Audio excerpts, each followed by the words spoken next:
Welcome to the Weights and Plates podcast. I am Robert Santana. I am your host, along with Trent Jones, my co-host. What's going on, man? What up, man? See, I drawled that a little bit. You know, I'm disappointed. I was talking to somebody the other day. Oh, I know who it was. It was Carl. It was our buddy, Carl Ragavan. Yep. I was chatting with him on the interwebs, and I was like, man, I was trying to explain to him because he calls all of us Yanks. You know, that's what British people do. You Yanks. Yeah, they call Americans Yanks, and I get it. I get it. Look, I studied abroad in England, so I lived there for 6 months. But I was like, you got to be careful saying that to Southerners, because people from the South hear Yanks and they think you're calling them a Yankee, and that's a bad word in the South. You don't want to be called a Yankee. That's the worst thing you could be called, or one of them. And I was like, you know, I was born and raised in Texas. I've lived in Texas almost 30 years of my life. And my folks are from the Deep South. My dad's from Mississippi. My mom's from Missouri, but she doesn't call it Missouri. She calls it Missouri because she's from the bumfuck nowhere in Missouri. So they're basically from the Deep South. And somehow I didn't get a Southern accent. How is this possible? And Carl was like, yeah, you kind of sound like you're from California. And I was like, that's worse than being called a Yankee. I was like, oh man, I let it slide because he's foreign, he's European. So he went from Yankee to so he went from Yankee, which is already offensive, to California. He didn't understand how insulting that was.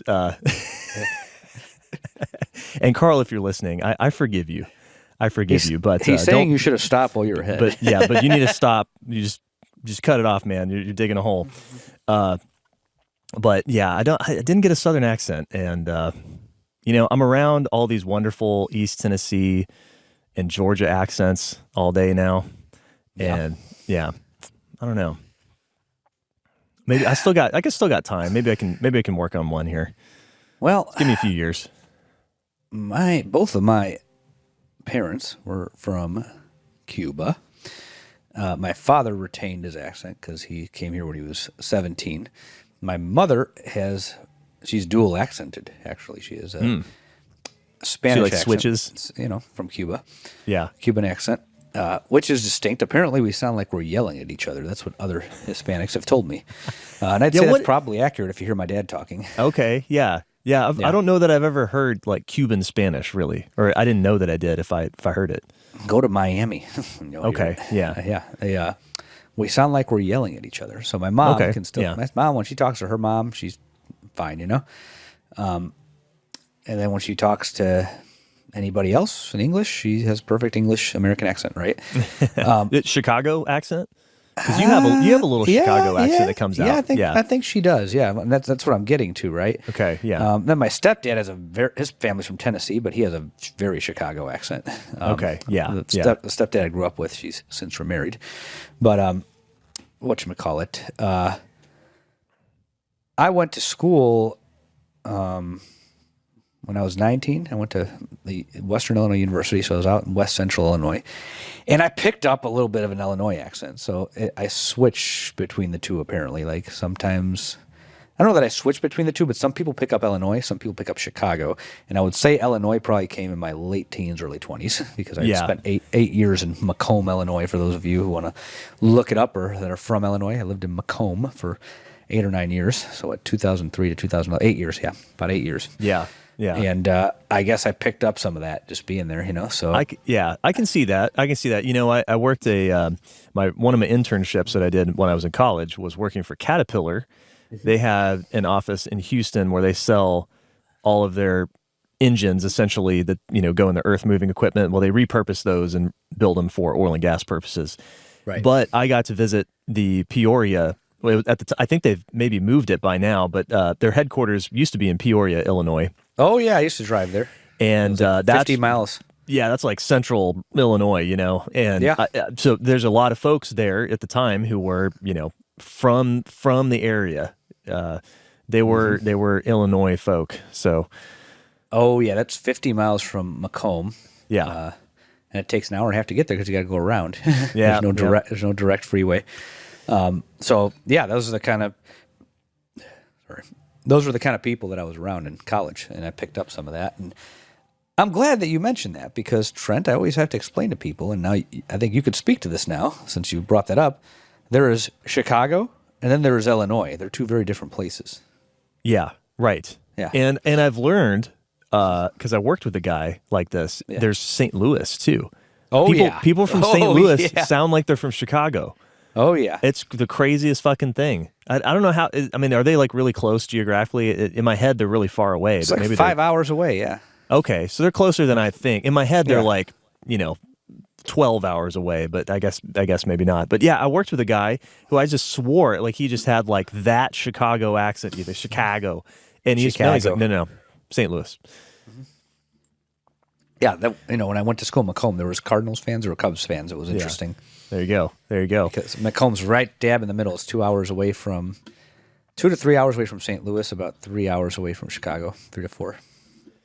Well, we are, one of the interesting things about the strength world that you and I are in is that we have there's a lot of big personalities in there, and there's a lot of interesting accents too. Ripito, Rip, as we call him. I love when you go into this. He's pretty cool history. I was telling Carl this too. Rip is from Wichita Falls. He grew up in Wichita Falls. You don't meet many people who are from Wichita Falls. I think, as he says it, back in the 70s, there was about 100,000 people there, and today there's still about 100,000 people. So it tells you something. But it's a unique accent that Rip has. It's not a straight West Texas accent. He doesn't sound like people from Lubbock do, or Abilene. He's got more of a panhandle thing, but he doesn't sound like people from Amarillo either. It is a unique sort of like panhandle border accent, and I've never heard anyone under the age of 50 that has an accent like that. Do they used to sound like that up there? It's just a regional. It's a highly regional accent, and those are going away. That's one of the sad things. There's what used to be like city by city accents across the U.S. Those are all morphed and sort of blending together into sort of big statewide or regional, like large regional, like multi-state accents. And you lose a lot of the character and personality of people, that are from, like, you can identify people by city. That's the thing about England that's so crazy to me, is that you can be in one town and you can go 15 minutes down the road.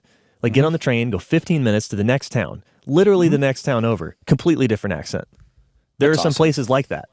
And they're like 10 miles apart. It's crazy. And there's this huge variation of accents. But again, that is in the same thing. England's going the same problem. A lot of those are disappearing because of the mobility that people have. 100 years ago, you couldn't just pick up and move to another state very easily. It was possible, but it was a big fucking risk, and it was difficult to pull off. And now it's trivial. We have the highway system. We have cheap flights. In Europe, you have cheap trains, so it's really not that hard to move somewhere completely different. But one of the costs is you lose all these wonderful, quirky regional accents. Right. People who say five. And you ever notice he pronounces the H's? That's the only Texas accent. Or he'll say what? Why? What? Why? Why? Where? Where in that state can you hear that? Cool Whip. Whip. Where does that exist? Where does everybody sound like Rip?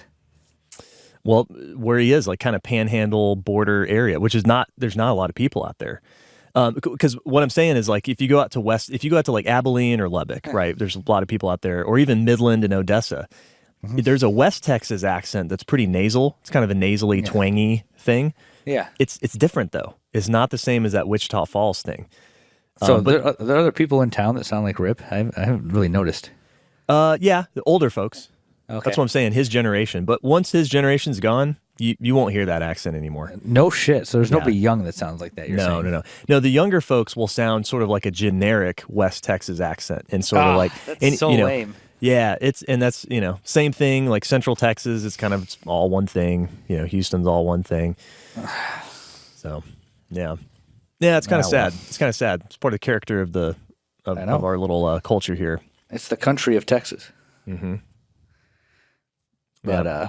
yeah, man, let's talk about something, huh? Well, yeah. I don't have a good segue for you today. Sorry about that, folks. But Yeah, neither do I. what we're going to talk about today is we're going to talk a little bit about programming.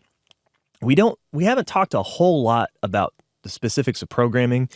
There's a lot of good shows out there that do that, and I think that our focus is more on the novice because most people, the vast majority of people out there, are novices, and that's a good thing, by the way.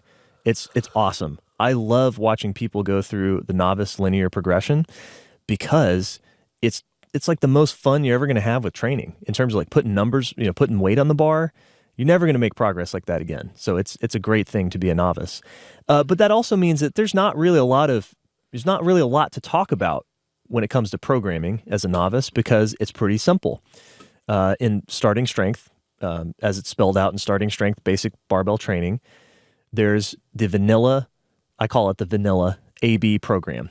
But it's AB program, right? So you have workout A, which is squat, press, and deadlift. You're going to do 3 sets of 5 in the squat and the press, 1 set of 5 in the deadlift.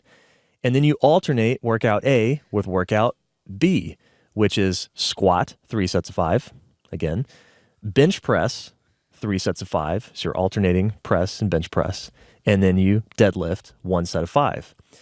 And the key thing that's different from a lot of exercise programs floating out there is that in the novice linear progression, the main variable is the weight on the bar. So there's just 4 exercises in this simple A-B program, but you're adding weight to the bar every single time you perform them. And that is the main driver of progress. So there you go. There's not really a lot of nuance to talk about there with programming. However, we also realize that, the novice linear progression is not something that you can do forever. In fact, it's a fairly small amount of time in the course of your entire lifting career. It's going to last somewhere between 3 and 6 months for most people. Some people might be able to stretch it out longer if you're young and particularly gifted, but nobody's going to run it for more than a year. And so we wanted to talk a little bit about programming beyond the novice phase. So what happens when you start to get to the end of that novice linear progression and how to think about programming, right? Because it's no good. I don't think it's really any good to just throw out a bunch of random ideas. I think it's important to understand principles and to talk about principles. Well, yeah, I mean, it makes money. Any jerk off can throw together a program, put a skull on it, some sort of skull logo, and make it like, Jones Payne 8524 linear progression. Well, no, the things have changed, Trent. The times are different now. They put like protractors and beakers in the background. Oh yeah, I'm sorry. Yeah, you're right. I'm behind the times. That was 20 years ago. I'm talking, you got to be evidence based now. Oh yeah, now you're an exercise scientist. That's right. You got to cite your sources on the optimal rep ranges and optimal. Yeah, optimal. Everything's about being optimal. Yeah, including the very specific angles of how you move. That's right. Yeah. I heard a guy the other day. I can't help but to shit on these guys. They were making a video on a single joint exercise, which immediately I'm like, oh, geez, here we go. It was an hour-long video, and one part, the guy asked him, the guy interviewing him was like, well, Arnold and the guys, didn't they do it this way? And then he's like, Arnold didn't have all the answers. And I just started laughing. I'm like, oh, God. But he does. That's what that implies. Yeah, right. He has all. Right.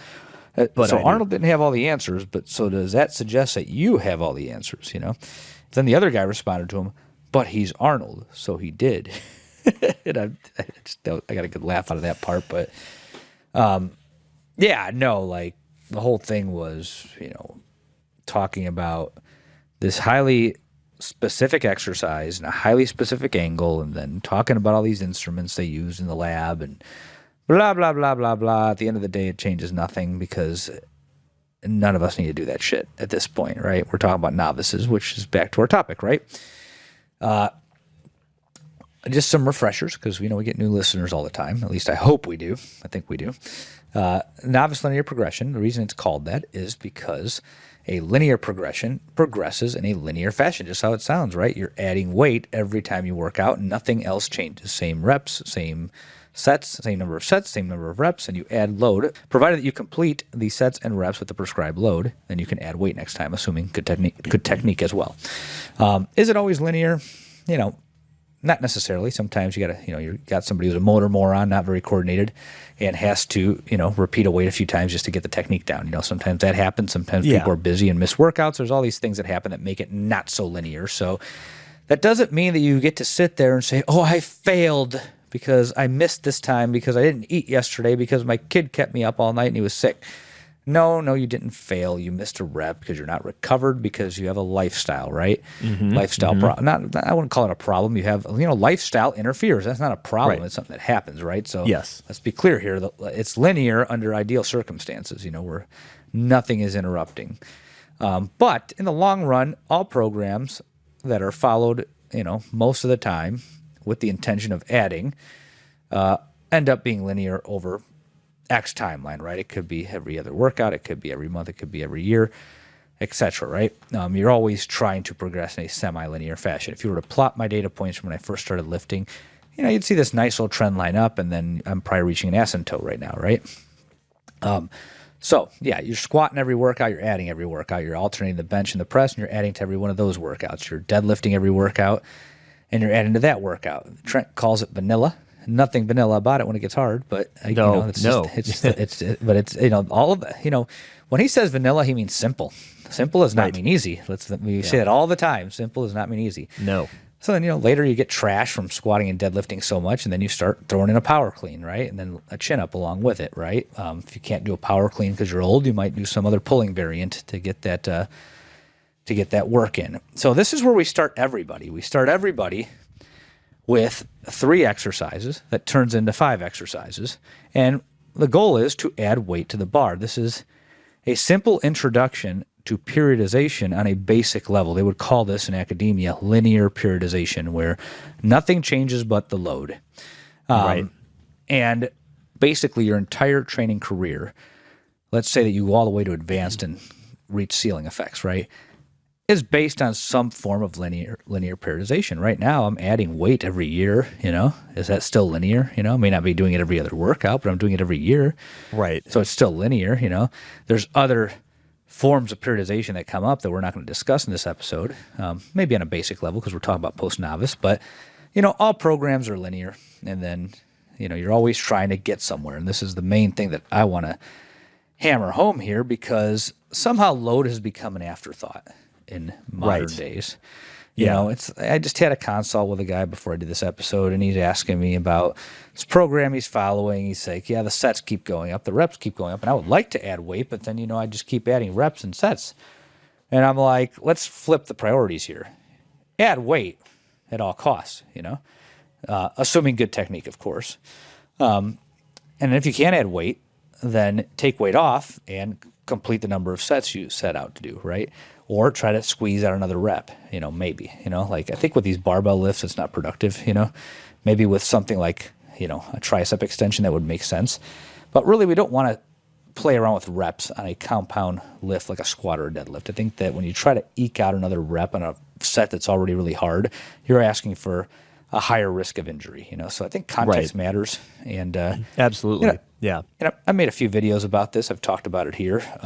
I think when you're talking about this high volume, high set, high rep stuff, what we're really talking about there are single joint exercises, and that's where that stuff starts to make sense more, right? We don't deal with that hardly at all. And if we do, you're at our level and you're just fucking around in the gym trying to entertain yourself because you've been lifting for so long, right? Mm-hmm. And you're also putting enough weight on those movements to get something out of it, right? Or you're rehabbing something, right? But for the most part, we deal in barbells. And when we deal in barbells, we're talking about 5 or less reps. So now that I've kind of highlighted that, so you've added weight to the bar every workout, and you've done this for 3 to 9 months, depending on your age. And for you 50-year-olds that want to be 30 again, a guy your age doesn't go the 9 months. He's closer to the 3 to 4 month range, right? That's right. The guy who's 70 is in like the 1 to 2 month range, linear progress gets shorter with age Absolutely. on that novice program. Yeah. So I don't want to. You hit over this pretty quickly, so I just want to reiterate it in case in case you're new to this. So the unique thing about the squat and the deadlift in this program is you're doing them every day, right? So the squat and the deadlift are in the workout and in the B workout, and the squat and the deadlift work pretty much the same muscles, right? They're working your posterior chain, your glutes, your hamstrings. They're working your quads, right? They're also working your back and your abs really hard. So all the muscles in your trunk have to work really hard because in the squat, you have to bend over and your back needs to stay in extension, right? It needs to be flat and it needs to hold its position throughout the squat. Because if it starts to bend like your Gumby, that's a real big problem. You're either going to hurt yourself or you're going to miss the rep. But regardless, it's a real problem. So your back needs to hold this position. Well, the same is true in a deadlift, right? We work to get you to a flat, extended back, and you have to hold that back position as you use your posterior chain to lift that bar off the ground. So the muscles of the trunk get hammered every workout. You're doing 3 sets of 5 in the squat. You're doing a set of 5 in the deadlift. The squat is pretty heavy. The deadlift is very heavy. That's why we only do 1 set of 5 on the deadlift, is because we found that if you're deadlifting every workout, 1 set of 5 is enough because, again, it's heavy. It's for most people the heaviest lift that they will do. And it's enough to drive progress for a good long while. But you run into this problem where the fatigue that you generate as the weight goes up and up and up and up and up, you generate so much fatigue, especially in your lower back and your abs and your, we'll just call them the trunk muscles just to be general. You generate so much fatigue in those muscles that you just can't hold your position, your back position anymore in the squat and the deadlift, and your form starts breaking down, and eventually you might miss a rep. So what we do when you start running into that territory, and I prefer, because I mainly work with older folks who, like you said, have a shorter runway on this program. I tend to look for these signs of fatigue building up and form starting to get a little bit shaky. Now, I don't ever let it get a lot shaky, but maybe a little bit shaky. I tend to look for those signs and then go ahead and make a little programming adjustment. I don't like to let people run themselves in the ground. If you're 20 years old, though, you should push it. You can. It's okay. Like, you're gonna be fine. If you're 55, you probably shouldn't. But when that happens, we make that adjustment like you talked about. We go from deadlifting heavy every workout to deadlifting heavy every other workout. So you go heavy deadlift on one day, and the next day you're going to do a lighter pull. And like you said, if someone can perform the power clean, that's a great time to put it in, because a power clean is naturally going to be a lot lighter than your deadlift. So it's a good movement for training power, but it also serves as kind of a break for your lower back. If you can't do a power clean, then we usually do something like a light deadlift, like 70 to 80%, somewhere in that range. Yeah, just to reinforce that hinging motion. Yeah, that's right. That's right. So you're still getting the practice there, but again, your lower back gets a little bit of a break because the weight's lighter. Okay, so now you're making progress every other workout on the deadlift. And guess what? The same thing happens on the squat later on, right? Usually we make the move first with the deadlift because it's the heaviest, but then the squat is usually, for most people, not everybody, but most people, it's the second heaviest lift that you do. Right. So we make the same kind of move with the squat. Eventually the squat gets too taxing to go heavy every single workout. So in the middle of the week, if you're training 3 days a week, we make the middle week workout a light squat. So you go 3 sets of 5 heavy on Monday. Wednesday rolls around, you do 3 sets of 5 light. Again, probably about 80% of that heavy day. And then Friday, you're going to go heavy again, adding 5 pounds from what you did on Monday. That's right. So the reason I want to talk principles here, basic principles, because that's the important thing to understand, not the actual not the details of the adjustments that we're making here. The important thing is the principles. Number one is that fatigue builds up as the weight goes up on the bar, right? We call it systemic fatigue a lot of times because it's just whole body fatigue. These are whole body movements. And systemic fatigue builds up, and it gets to a point eventually where you just can't recover from it. Everybody has limits. Most people's limits are their lifestyle, like you mentioned. They can't eat and sleep enough to recover. They could eat and sleep better or more, but life does not allow them to spend all of their attention and resources on recovery. So they do the best they can, and eventually they run into a problem where they can't recover anymore. So that's why we make the adjustment to allow for more recovery in the most taxing lifts. Notice we didn't touch the press, the bench press, right? We're just making changes to the heaviest, most fatiguing lifts. And the other important part that I don't want to skip, I don't want to lose sight of, is that the goal of making that change to do a light day is so that you can continue having heavy days where you're adding weight. So any change that we're making is in service of continuing to add weight. We just have to slow down the rate of gain a little bit. What this effectively is an introduction to lifting weights for the purpose of adding weight to the bar. Yeah. That's introduces you to this idea of adding weight, which again has become an afterthought in mainstream fitness, quote unquote, right? And it shouldn't be. You're lifting weight after all, right?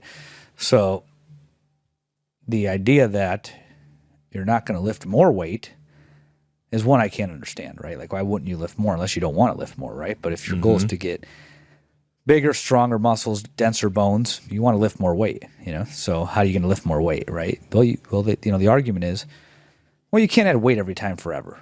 Well, you can't add sets every time forever either. You know what that's called? That's called cardio, right? Right, yeah. You add sets and reps every time forever. You're doing cardio at this point. So why don't we just go run and grow big, strong legs? Yeah. When you can do 1,000 squat reps in a workout, yeah, exactly. It's just there's a lot of spin on this shit because at the end of the day, we have a broad behavioral problem when it comes to exercise and diet.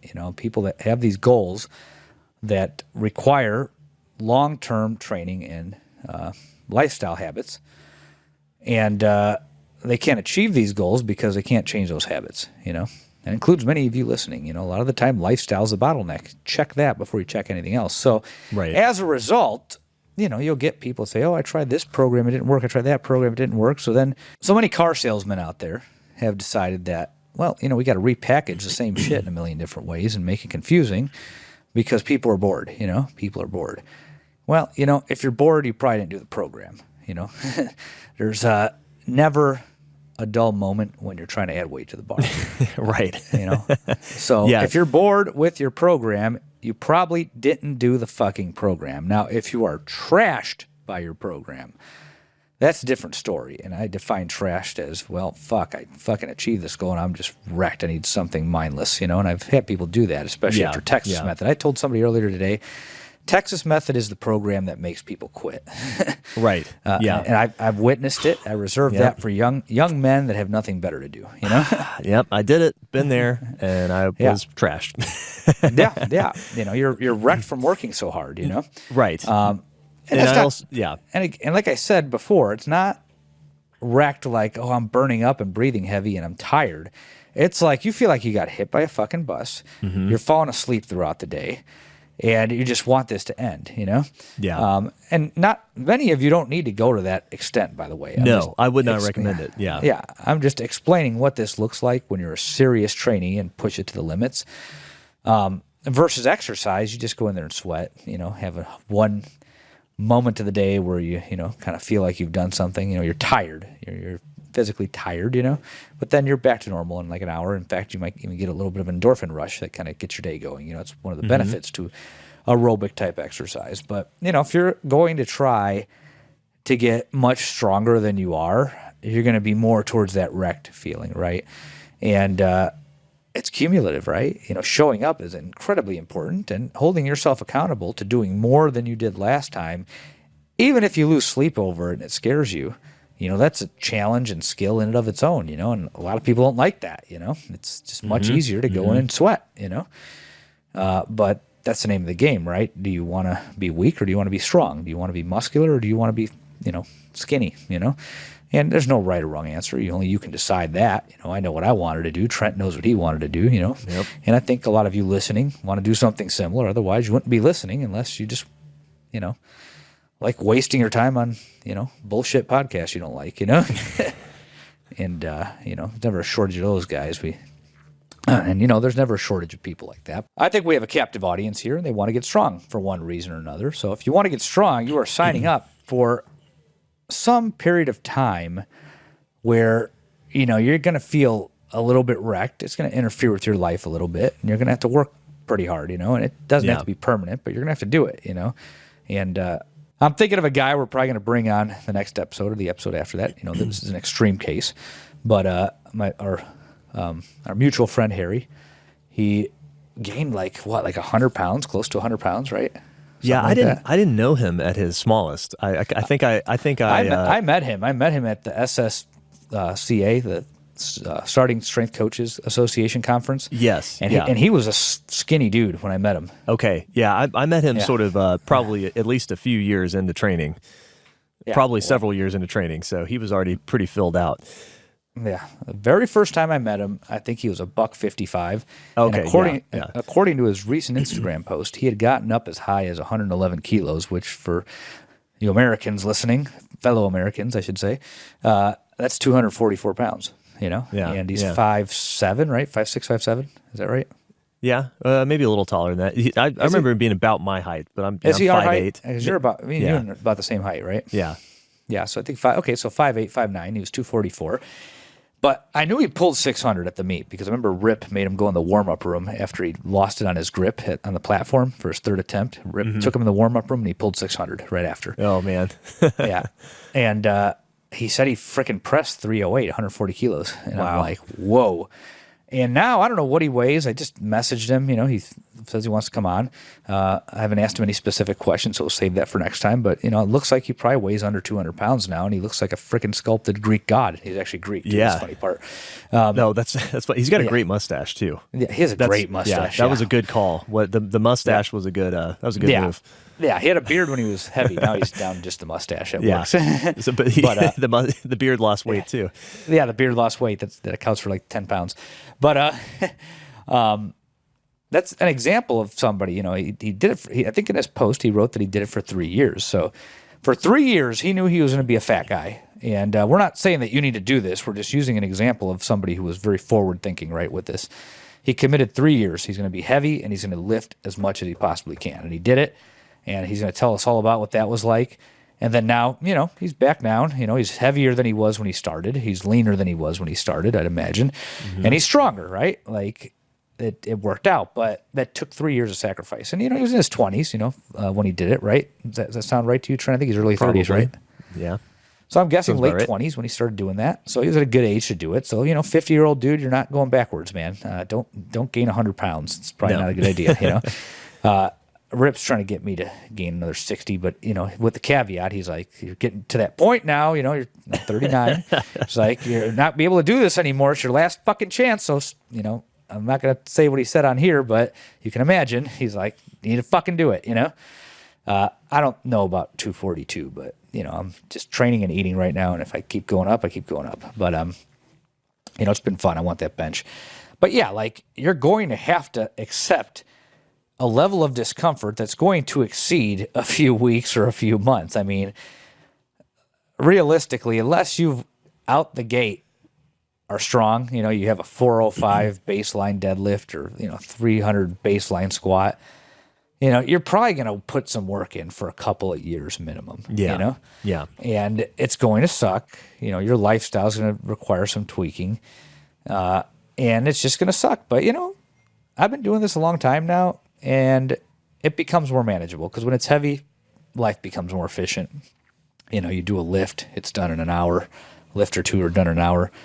You do that 3-4 times a week, and, these long, grueling workouts aren't there anymore. But in the beginning, you're looking at, blocking out some serious time to do this. This whole 3 months to abs or grow 6 inches on your arms in 3 months, it's all bullshit. Yeah. That only exists on the internet and fitness magazines, right? Yeah. And if you're on steroids, of course. But, for the rest of us that don't live in the Marvel or DC universe, we're going to have to put in some time, and we're going to have to put in some time, and, it's going to suck for a while. But if this is something you like, it's quite rewarding. You never leave a heavy squat workout and regret it, even if you went in not wanting to do it. Kind of like the one I have to do in a little bit here. I don't want to fucking do it, but I'm going to be glad when I did. Yeah, I want to say something about that. Okay, yeah, so, we like to say things like embrace the suck. It's like, it's going to be fucking hard. It sucks. But, I mean, okay, so hard is different than sucking, I think. I know what we mean when we say that, but I think we need to be clear that I think one of the things that a lot of people fall in love with the starting strength linear progression, the novice linear progression, is the fact that every time you do a workout, there's a new little goal that pops up that you get to conquer, and you get tangible like reward every time you do that. You're going to add 5 pounds. And it's not going to be long in this program. You're going to start, and it's going to be pretty easy and light the first couple weeks because you're really starting to learn technique, and you got to start somewhere reasonable so you have some runway. But it's not going to be very long before you're hitting weights that you've never hit before, ever. And from that point onward, every time you work out, you got to add 5 pounds or 2.5 pounds or whatever it is. And it's a new PR. So literally every time you go in the gym, you get to hit a new PR if you just do the work. You're 3 sets of 5 away from a new all-time life PR. And that's pretty fucking cool. And a lot of people really love that. I did, it's very tangible. It's not 12 weeks to see if I hit a PR. No, it's one workout. If you just do it, it's right there. You can see the prize on the other side of those 3 sets of 5. You just got to do them. And I think that's something that's really rewarding. And it's also, I think it changes your mindset over time too. I talked about this in the last episode where we were talking about the experience of lifting heavy, that the slow, gradual exposure to more and more fearful activity, that conditions you to be able to handle it, right? It trains your brain to be able to focus and perform under the pressure of like the scariness of something heavy. Well, it's kind of the same thing with like, reward. You start to learn it's like, okay, if I just put in the work here, my reward's on the other side. So in that sense, I think it's novice, lifting is really fun. It's really fun. It's very hard, but it's also a lot of fun. It's very rewarding. You'll get to a point if you keep doing this for several years where you're like, man, if I have a good run for the next 3 or 4 months, I might hit a PR here. And, that's a lot of ifs. Like, if I have a good run in 3 or 4 months here, I might hit a PR. There's a lot of ifs there, and it's a lot of work to see if it even happens, right? You don't know. But when you're in the novice linear progression, like, you have a very, very good idea that's like, if I just do this work, I'm going to get it. It's just 5 more pounds. Well, it's pretty interesting because you raise a good point. This is probably, for a lot of people, their first exposure to honest, no bullshit, delayed gratification, Yeah. And that's what this teaches you, right? You squat Monday, and then you got to wait until Wednesday before you can add. And then it gets hard, and then you don't know if you're going to add Wednesday. And then it gets to a point where, like, you want to add, and then you're kind of hoping you miss because then you're going to have to add Friday too, right? So later on, you get to intermediate, and it's more of the same, right? But now you have to wait a whole week. So if you get 4 reps in the squat, if you try it in 2 days, you're going to probably get 1 or 0, maybe. Right. So you have to wait that week, and that's discipline, because you're pissed off that you missed that rep. And then you got to repeat it, but you want to add more, right? So then you have to work through that. So that's what happens after novice, right? Mm-hmm. Like, things become less predictable. When you're a novice, you know that you're going to be able to add weight to the bar the next workout, right? Most likely. Until the end, it becomes a little bit sketchy. You're like, am I at the end? Am I at the end of the end? I want to get it. I don't want to get it, right? Like I just described. But then when you're intermediate, when you're post-novice, That's where it's like, okay, I got a set of 5. I'm going to add next week, and then you get 3, and then you have to figure out why, and then you got to try it again the next week, and then you might get 2 or 4. You might not get 5 the next week, right? And then you troubleshoot that, and then you're having to evaluate your lifestyle, having to evaluate your programming. You're thinking about all these variables, and that's where people tend to get weeded out for, like, in terms of long-term progress, is Right. you have to deal with that frustration of, hey, I'm doing something that is, a long-term play, and the gratification is delayed, and I have to sit there and figure all this stuff out, right? So then it becomes more like a roller coaster, right? Right. And by the end of it, it's very rewarding, but to get there, it's just a lot of this up and down shit, right? You got to figure out, like, okay, did I miss because I didn't eat? Did I miss because I didn't sleep? Did I miss because, my technique was wrong? Like, you have to rule all these things out, right? Or like, I was really stressed out yesterday and was, ruminating over some bullshit. And then today I lifted like, shit, is it really that? Am I that sensitive to stress?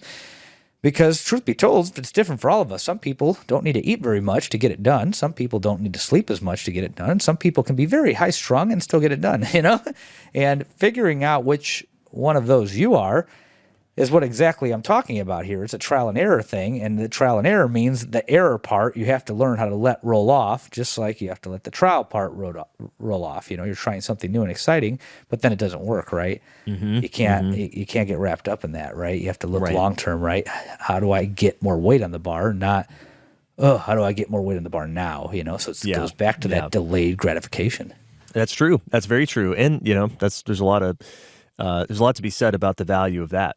There's a lot of good things in life that require long-term thinking. I'm the father of a 17-month-old boy, and there are some really fun days for sure. There are some really fun moments, but man, it's a long-term project. It's a lifetime project, frankly, of raising a kid. But, definitely like the next 18 years, 20 years of influence that I have, it's going to be a long time to see him grow into a person, a fully fledged person. And, to do that requires some long-term thinking. You start thinking about, what's next year going to look like? What's 5 years from now going to look like? Well, that's something that our society, at least in the West, does not really encourage right now. Modern life is all about convenience and all about having things now. Think about how many financial incentives there are to buy something right now.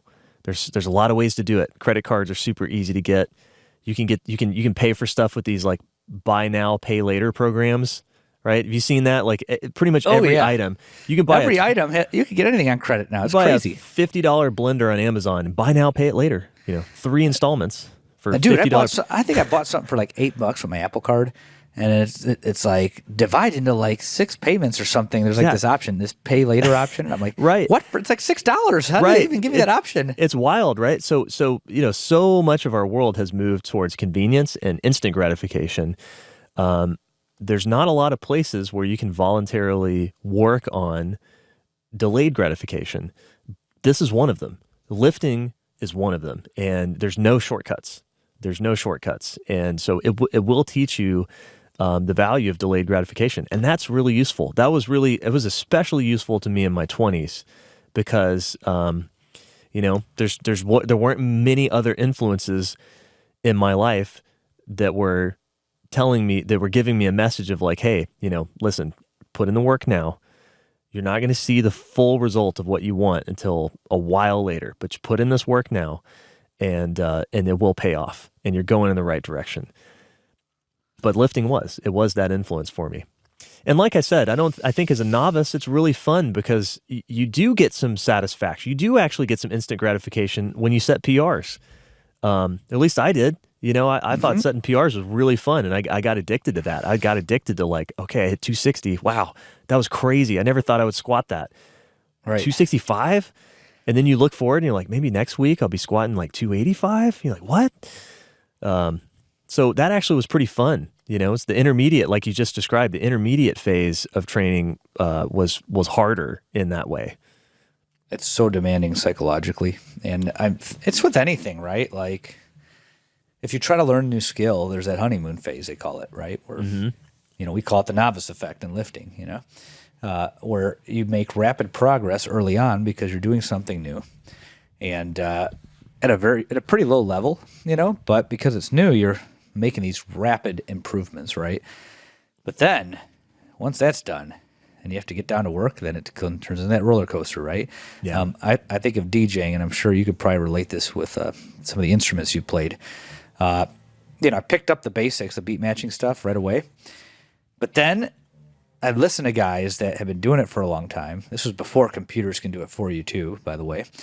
And they sounded like mixtapes, and I hear myself, and I'd see these, so for those of you who don't know, with DJing, you want to get 2 songs to line up and go at the same beat, like it sounds like one song, and then there's timing involved and all that. But I would be off by a fraction of a beat, and I could hear it, and I'm like, man, these guys are never off by a fraction of a beat. Why? And then by year 3 or 4, I stopped being off by a fraction of a beat, and I don't know how I got there. It was just lots of repetitions, working at clubs 3 times a week, and eventually it just was something I didn't think about, and it just, they would click, they would sync a lot easier, but it was that kind of thing, right? I remember that first year, I made that rapid progress. I'm like, oh, I could beat match, awesome. But then I was off in the beginning, it was a little bit off. Not like, we used to call it a train wreck, where you'd hear the songs jumbling up, Oh, or right. I've heard other people call it a galloping horse, if you're at a bar and you hear that, you probably don't hear that anymore because I think they have so many automation tools now where they don't have to actually manually beat match, which is sad. But I had to manually beat match, right? So I'd be like, why can I sound like the mixtape guy? Why can I? Why am I? And then later, I got better, and I'm like, it's off by a fraction, and I could hear it, and it would drive me nuts. And then at some point, I just hit it, and it just reminded me of something I'd read about other skills earlier. I'm like, well, there you go. After about a few years, it just becomes consistent. And you hear somebody who's really good, and that's mixing on vinyl. Not either where they're manually beat matching, and which is what I did. Yeah, and the thing is, so a computer can get you, it can get you perfectly synced to where you're just absolutely locked in time. But somebody who's really good, that's manually beat matching, can find the cool in between, sort of it's not quite lined up, but in a very cool way. There's a lot of taste there, and that's you can tell. That's the thing, right? And so part of it is the beat matching is one skill. You got to get that right to DJ, but then there's the taste of what do you put together? What's cool, right? You can't just throw any 2 records together. That's not happening. There's a lot of taste that you build over time of this kind of thing. You could flip this beat in an interesting way with this, or these 2 things would add up to something that's cool and unique. And it takes time. I think there's an analog with lifting here. We've kind of drifted off from the original programming talk, right? But actually we haven't, because alongside as the programming evolves in terms of the weight, the weight and how it fluctuates, right? We're going heavy, but you have light days and stuff. There's a technique aspect of this that evolves too, right? So, and that's an important part of the post-novice phase of training. When you're a rank novice, when you're first starting out, you're just trying to get the basics right. When you squat, you're trying to lean over enough, you're trying to shove your knees out, you're trying to drive your hips out of the bottom, all right? And that's hard. It's hard to coordinate everything and stay in balance. Same thing with the press. You're just trying to shove the bar overhead, try to keep it a reasonably straight line, and then get a big shrug at the top. As you go further and the weight gets heavier, the technique becomes more demanding. You have to be more on. When you're first starting out, if you got it 80% right, it's going to go. When you start to get, towards the end of LP, and the weight's very heavy, you can't do a squat 80% right and expect to get all the reps. You're going to miss because of a technical problem. Your technique has to be 90% right or 95% right. Never going to be 100%, but we try to get there, and it has to evolve. Well, that's one of the things that happens too as you become more advanced, is you start to fine tune your technique, right? Mm-hmm. You start to hone in, and you start to make things a little 1% better. Mm-hmm. Like, little small details start to really matter with your technique. And that's like the DJ analogy, right? You learn how to beat match, cool, but then you learn how to beat match better. And then you learn how to do it in a different way. Then you learn how to do it with more taste, with learning to combine cool stuff. Well, it's kind of like your technique in lifting. Your technique starts to get a little bit more individualized, start to really dial it in. This is something that most people are probably not going to be able to do without a coach. Almost nobody will. This is stuff that a coach really can help you dial in. And those light days that you start to introduce, I've just been talking about that with some people. I just have put a light day into their program. I always tell people the light days, yes, they serve as a break, as a way to dissipate some fatigue, but that's not the only reason they're there. You don't just go through the motions and just whip around because they're light, like, oh, cool, and just, bang these out real quick. No, those are your days to perfect your technique. Because the weight's light, you can focus, it's not distractingly heavy. You can fix the little niggles and little small problems that have been cropping up on your heavy days, right? So if your balance is a little forward in the squat and you're getting a little bit in your toes on your heavy days, well, when light day rolls around, that's the time to make every single rep absolutely perfect. Because you're doing them at 80%, you can do it. You can pull it off. And you got to, that's the time to work out little problems. So yeah, that's an important aspect of programming as well, is that there's room for skill development in the progression. Yeah, and that's we've talked about it in several episodes, and it's probably a whole nother episode in and of its own, but there's a skill component here, and technique is the limiting factor to progress the more novice you are, Yeah. And the further down the strength recovery adaptation curve you go and become more advanced, the less that becomes an issue. And it's kind of like with my analogy with instruments, right? Like, comes a point where all the basic technical stuff that you've had ups and downs with, because you will have ups and downs. Just because you hire one of us doesn't mean that you're going to have perfect technique every workout.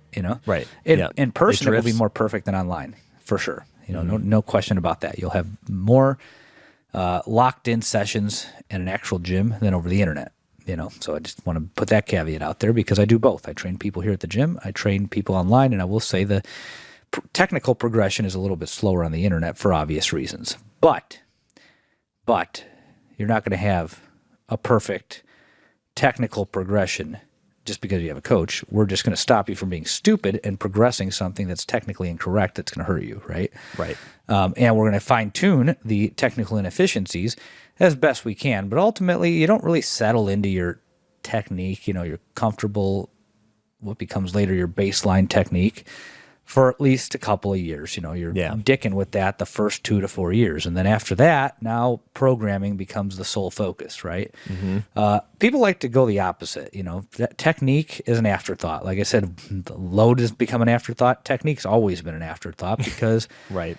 People didn't hire technique coaches. They hired steroid coaches and programming coaches, and programming coaches that were really steroid coaches. Mm-hmm. Yeah. That's what the status quo was for many decades, We are primarily technique coaches, and we're also programming coaches. We don't deal in pharmaceuticals here. Right. But the point is that getting that technical proficiency down is going to occupy a lot of your time in the first 2 to 4 years, and you're going to have problems that are due to form, and you're going to keep working through them, and it's going to happen more than once, and it's going to happen at different weight thresholds, Yeah. And you just got to be cool with that. It's like anything else. If you've ever learned something hard, then you have experienced this. If you've ever learned something hard, then remember those ups and downs, where you had a good day, you had a bad day, everything connected perfectly one day, not so perfectly the next day. That is a normal progression to learning a new skill that you're not naturally gifted at, right? Absolutely. And lifting weights with barbells is no different. Yep, absolutely. Yeah, that's frankly, from a business standpoint, technique coaching is a pain in the ass. It's hard. It's complex. It's a lot easier to pull off in person, like you said. It's a lot easier to work with somebody in person and fix things real time, because you're there. You can put people in a position. You can manipulate them with your hands. You can't do that online. And a lot of the coaching world is online now. And it's easy to throw out programs, and write spreadsheets. Coaching technique is hard. It's a pain in the ass. It requires a lot of time and investment and thinking about how the other person is going to perceive what you say. So you need to say it in a way that you hope that the message gets across. And sometimes it doesn't. So you need to find a new way to say it, use different terms, approach it from a different angle. Yeah, so that's why, you're not going to see a whole lot of coaches in the whole world of personal trainers that do that. But No. it's essential. It's essential. I mean, I would say that, how many people have come to you that were, let's say, had some experience lifting before? Mm-hmm. How many people have come to you that had really rock solid, no problems with their technique at all? I mean, I can only think of one off the top of my head. Right. There's probably more, but there's one that jumps out. It's almost none. Everybody Yeah. needs something, right? And Yeah. I've been lifting. I'm in my 9th year of serious training now, and I was coached for my first 3 years of lifting, at least. Yeah, it sounds about right. First 3 years of lifting, and then I've also had the benefit of being around a lot of other great barbell coaches that I could get feedback from after that, so every few months, just say, hey, can you watch this set? What's going on here? And it happens to all of us. Even now, in my 9th year, I occasionally need to watch what I'm doing with my squat. And my squat's the one that tends to drift out of, my form tends to drift the most on that lift. And I have to really make sure it's in check, or else that weight ain't going up. Yep. So technique still is a limiting factor for me. Now it's a lot easier for me to dial it in. I just need to make one small adjustment, and I'm right back where I was. I'm right back in the groove. So it's easier now to fix problems, but it's still the one that I have to keep an eye on. And if I stop keeping an eye on it, my technique will drift, and then I'll miss reps because of technique, and that sucks. It it's sucks funny. to know that Yeah. you were strong enough and you misgrooved something. Mm-hmm. Really And frustrating. then you've gassed yourself and you can't make it up that day, and That's the right. worst. And then if you're on one of these, if you're more advanced and I only squat heavy every other week now, then you got to wait 2 more fucking weeks to redo the same weight that you should have gotten. It's really frustrating. That just happened to me last week. I experimented with my squatting heavy and deadlifting heavy together. I'm like, well, it's lower volume, so maybe I can do both. Nope, not a set of 5 I can't. Maybe triple or a single I can. Yeah. But I got 2 deadlifts, and that was it. Then I'm like, fuck, and I keep trying to talk myself out of trying again this week. But I have a feeling if I try again this week, I'm probably going to miss it again. Right, yeah. You got to let that I want to do it again dissipate. so bad. But, Yes, yeah. But I understand it. And the takeaway is that, lifting is a technical activity. It's not just something you just go and do and you be mindless about it, like running. Running's a pretty functional movement. There's no load on it, so you're just moving your body, something that you do all day, right? Lifting is a lot more technical as you're moving with heavier and heavier weights, so the way you move changes as the intensity gets heavier. Anybody who neglects that or leaves as an afterthought is somebody you need to fire. You need to learn how to move. That's your foundation, right? Then the programming secondary. This is, it's why I've taken a dog training lately. It's the same thing. They're basically teaching me how to move half the time, like I've learned about dog psychology and various ways to motivate a dog and those things. But a lot of the practical skills I've learned working with dog trainers is how to move. And it's kind of similar. Like I move the wrong way, the dog moves the wrong way. You know what I mean? Right. It's kind of funny. Sure. Yeah, So, and everybody wants to, the common thing is everybody wants a programming solution to a technique problem or a recovery problem, right? It's usually one of those two things that people will think like, I need to change my program. It's like, no, you need to fix your shitty technique, or you need to eat some food, or you need to get more than 5 hours of sleep. It's the simple stuff that usually needs addressing first, and you're usually not as good at that as you think you are. We're all guilty of that. We will all bullshit ourselves when given the opportunity. Yes, So. absolutely.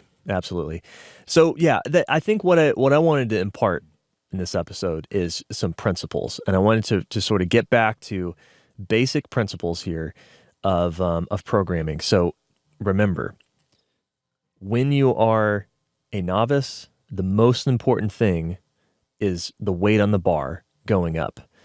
And when you're post-novice, guess what? The most important thing is the weight on the bar going up. That's always the focus. So every change that you make in your programming is in service of making the weight continue to go up. We have limitations. We all run into limitations. So we can't do it every workout forever. So we make changes as needed so that we continue to make the weight on the bar go up. Everything else is secondary to that. We're never thinking like, how do I get my volume from 3 sets of 5 to 5 sets of 5? No, that's not the goal. You do 5 sets of 5 because that's the only way to make your 1 set of 5 go up, right? That's the only reason you do it. It's a consequence of what you need to do to make the weight on the bar go up. The heaviest weight you can lift has to go up if you want to get stronger, if you want to get more muscular. Right. And that's the proxy for all of it. Yep, absolutely. And even for you bodybuilding hypertrophy folks out there, our buddy Andy Baker has talked about this. If you want to, a bodybuilder who's doing some crazy back routine where he's got a bunch of different movements, and then he does, let's say, some deadlifts at 315, some pre-fatigued deadlifts. Well, he still is going to need to see his deadlift go from 315 to 365 to see some back growth, right? Mm-hmm. It doesn't happen without weight on the bar going up. So it's applicable to everything. 100%. Yeah. Because muscles grow in response to an increasing stress. And stressing them with endurance is not the stimulus to make them grow. Nope. So, sorry, people. It's always about strength. And you can spin that a million ways. I could if I wanted to. I'm not going to. But, just get weight on the bar up. Stop being afraid of it. Just, suck it up. You want to get stronger? You want more muscle? Put weight on the fucking bar and make that the center point. If you do that, you will see yourself grow just fine. Nobody got stronger and didn't get bigger, right? Yeah. Comparing a big guy who's not as strong as a smaller guy who's strong is an oversimplification and not a fair comparison. You want to look at how much the smaller guy has put on from where he started by getting stronger. And I guarantee it's a significant amount of muscle mass. And you also want to look at the big guy's baseline because it's probably significantly higher than the small guy. So, again, not a good comparison. Yeah. If you want to get strong, you got to lift heavier. If you want to get bigger, you have to lift heavier. Steroids make you do both without doing any or doing very little of it. I think it probably makes you do both without doing any of it, Yeah. It's probably a fair statement to make because if you take drugs and you don't do anything, the moment you do something, you're going to be stronger than before you took drugs. It's how steroids work. That's why strength is important in sports, even though sport coaches don't think so. Different topic, but, they get you stronger, Yeah. So, again, we are not pharmacists here. We are strength coaches, and I'm a diet coach. We help you with strength and nutrition. We don't advocate for pharmaceutical use, And that's all I got to say on that fucking topic. I think that's all I got to say on this podcast. I think that is a good stopping point, I think so too. Well, you want to close this out? Sure.